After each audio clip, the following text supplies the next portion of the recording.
जय श्री श्याम, जय राधा रानी। तो आज जो मैं कहानी बता रही हूँ वो अन्नपूर्णा माता की है। और वैसे इसको बरकत की कहानी भी बोलते हैं। बरकत यानी कि जो अन्नपूर्णा माता रहती है, अन्न धन के भंडार भरे रहते हैं, सुख समृद्धि रहती है, किसी बात की कमी नहीं रहती है। और रसोई की माता यानी कि अन्नपूर्णा माता की कहानी बता रही हूँ। अगर आपको अच्छी लगे तो मेरे चैनल को लाइक शेयर सब्सक्राइब जरूर कीजिएगा। तो आइए सुनाती हूँ बरकत की कहानी।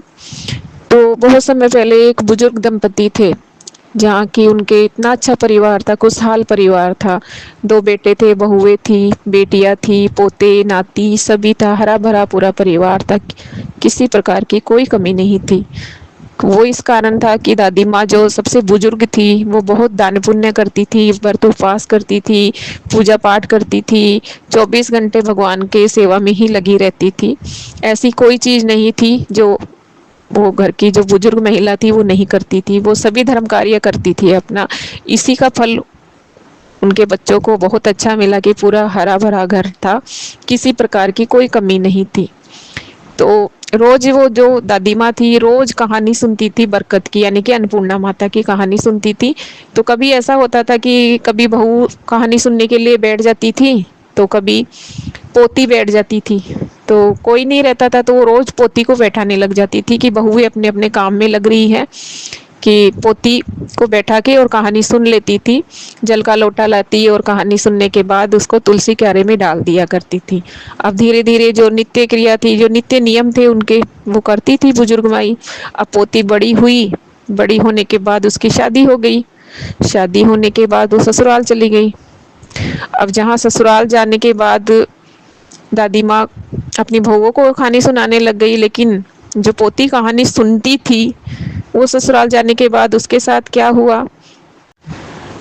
तो वो पोती ससुराल जाने के बाद अपने घर में, उसके घर में सास ससुर और एक पति और एक खुद, यानी कुल 4 सदस्य थे। तो सासू जैसे ही खाना बनाती सबको परोस देती, और जैसे ही बहू को मतलब खाना डालने के लिए देती तो देखती तो उसमें कुछ बचता ही नहीं था उसके लिए। और जो भी मतलब थोड़ा बहुत बचता था उसको डाल के दे देती थी। तो वो क्या सोचती कि नई नई बहू हूँ मैं, फिर भी मेरी सास मेरे को खाना भी पेट भर के नहीं देती है। तो रोज ऐसे ही होता था। अब वो धीरे धीरे कमजोर होने लग गई थी, उसका शरीर एकदम कमजोरी के कारण दुबला पतला सा दिखने लग गया था।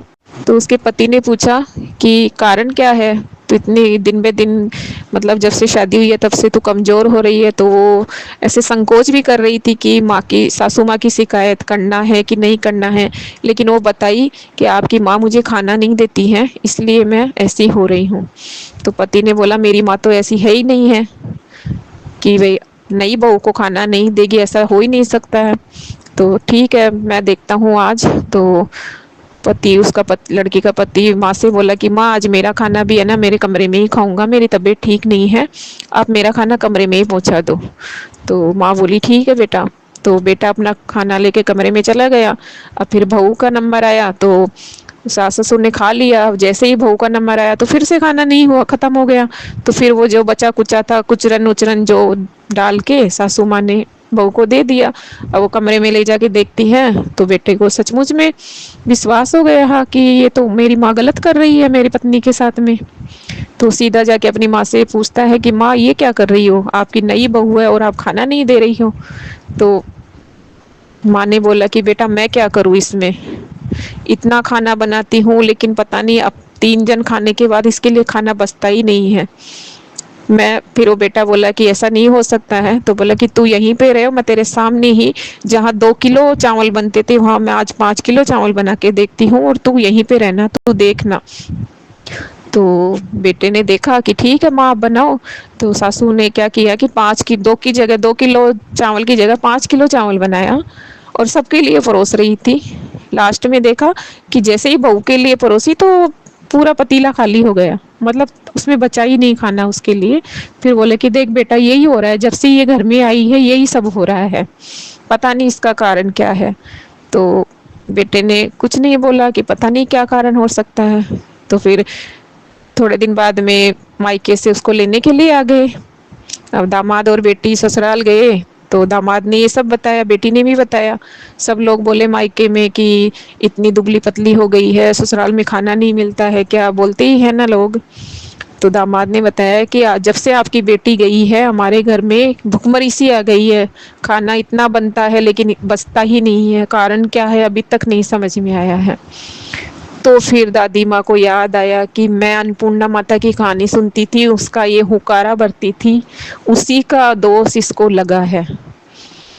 तो फिर बाद में उसको याद आया, फिर वो पोती को पास में बैठा के जल का लोटा लेके और उसको कहानी सुनाई और बोले कि बेटा आज के बाद में तेरे को ये कहानी सुननी है। कहानी सुनने के बाद ये जल का लोटा तुलसी क्यारे में डाल के और रोज नित्य नियम बना लो कि तेरे को अन्नपूर्णा माता की कहानी सुनना ही है। तो पोती ने जा ससुराल जाने के बाद ये सब माता की बरकत माता की कहानी सुनी और जैसे ही अन्न धन के भंडार भर दिए, अन्नपूर्णा माता इतनी टूटी उनको कि सुख सुख सौभाग्य अन्न के भंडार भर दिए और इतना सब कुछ, मतलब उसके घर में इतनी बरकत हो गई। तो ये कहानी सभी को सुननी चाहिए अन्नपूर्णा माता की, और जो कहानी का हुकारा भरता है उसको तो जरूर सुनना चाहिए, क्योंकि जो कहानी का हुकारा भरता है और फिर नहीं सुनता है तो उसके घर में अन्नपूर्णा माता का वास नहीं होता है। इसीलिए ये कहानी जरूर सुननी चाहिए। अन्नपूर्णा माता आप सभी के अंधन के भंडार भरे रखें। आपको ये कहानी कैसी लगी?